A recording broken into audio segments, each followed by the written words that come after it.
আপনারা দেখছেন নগর টিভি। নবীনগরে নিজেদের এলাকার প্রার্থী পেয়ে 4 গ্রামে আনন্দের ঢেউ। মোহাম্মদ রেজাউল হক রহমাতের ভিডিওতে বিস্তারিত।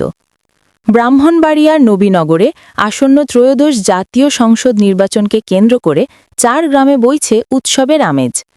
কয়েক দশকের প্রতীক্ষার পর অবশেষে নিজ এলাকার সন্তানকে জাতীয় নির্বাচনে প্রার্থী হিসেবে পেয়ে সাধারণ মানুষের মাঝে দেখা গেছে বিরল ঐক্যের ছবি। শনিবার 15 নভেম্বর বিকেলে পৌর এলাকার নারায়ণপুর 4 গ্রাম ঈদগাহ মাঠে বিএনপির মনোনীত প্রার্থী ও উপজেলা বিএনপির সভাপতি অ্যাডভোকেট আব্দুল মান্নানকে ঘিরে অনুষ্ঠিত হয় বিশাল মতবিনিময় সভা। শুরু থেকেই প্রবীণ, তরুণ, কৃষক, শ্রমজীবী সহ 4 দিক থেকে মানুষের ঢল নামে, যা পুরো এলাকাকে উৎসব মুখর করে তোলে। স্থানীয়রা জানান, 53 বছরে এই প্রথম তারা নিজেদের এলাকা থেকে জাতীয় নির্বাচনের প্রার্থী পেয়েছেন, তাই সবাই এক স্রোতে ঐক্যবদ্ধ হয়ে ধানের শীষের পক্ষে মাঠে থাকার অঙ্গীকার করছেন। সভায় প্রধান অতিথির বক্তব্যে অ্যাডভোকেট আব্দুল মান্নান বলেন, আমি আপনাদের সন্তান, আমার কোনো ভুল হলে ক্ষমা করবেন। আপনাদের দোয়া ও ভালোবাসা নিয়েই পথ চলছি।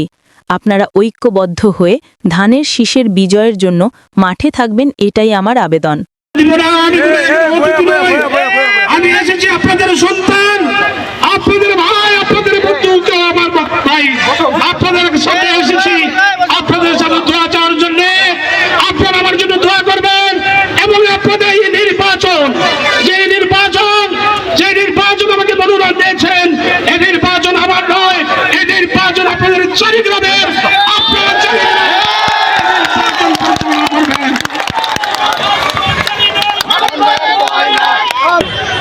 আপনারা বক্তব্য দিব না। আমি আপনাদের কাছে দোয়া চাই, আমি এই গ্রামের, এই 4 গ্রামের সন্তান, আমি দীর্ঘ 40 বছর যাবত রাজনীতি করার ফসল হিসেবে আমার প্রিয় নেতা জনাব তারেক রহমান আমাকে মূল্যায়ন করেছে। আপনাদের এই 4 গ্রামের একজন নগণ্য সন্তান আজকে আপনাদের কাছে এসেছি। আপনারা আমার নির্বাচন করে দিবেন। আমি আপনাদের কাছে আপনাদের সন্তান, আমি যদি কোনো ভুল ত্রুটি করে থাকি, আমার যদি কোনো অন্যায় হয়ে থাকে, তাহলে আপনারা আমার বিচার করবেন। আপনারা আমি যেন বাইরে, আমার এই নবীনগরের বাইরে গেলে আমি যেন একথা শুনতে না পারি যে আমার 4 গ্রামের কোন সন্তান আমার পক্ষ অবলম্বন না করে অন্য পক্ষ অবলম্বন করেছে। এটা আপনাদের কাছে হাত জোরে আপনাদের কাছে অনুরোধ জানাই, আপনারা আমার যদি কোনো ভুল হয়ে থাকে, আমার যদি অন্যায় হয়ে থাকে, আমাকে মাফ করে দেবেন। মাফ করে দিয়ে আমাকে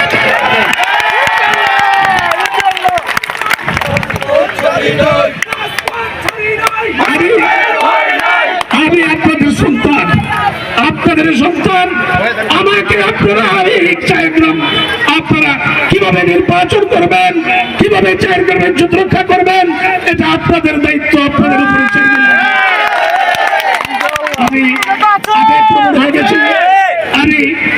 আমাকে আপনারা মাফ করে দেবেন। আমি দীর্ঘদিন যাবত রাজনীতি করছি, বাংলাদেশের বিভিন্ন জায়গায় আমার কাছে ফোন আসে, আমাকে সবাই সহযোগিতা করতে চায়। আপনাদের কাছে আপনাদের সন্তান হিসেবে আমি মনে করি, 4 গ্রামের সন্তান হিসেবে আমি অত্যন্ত ভাগ্যবান।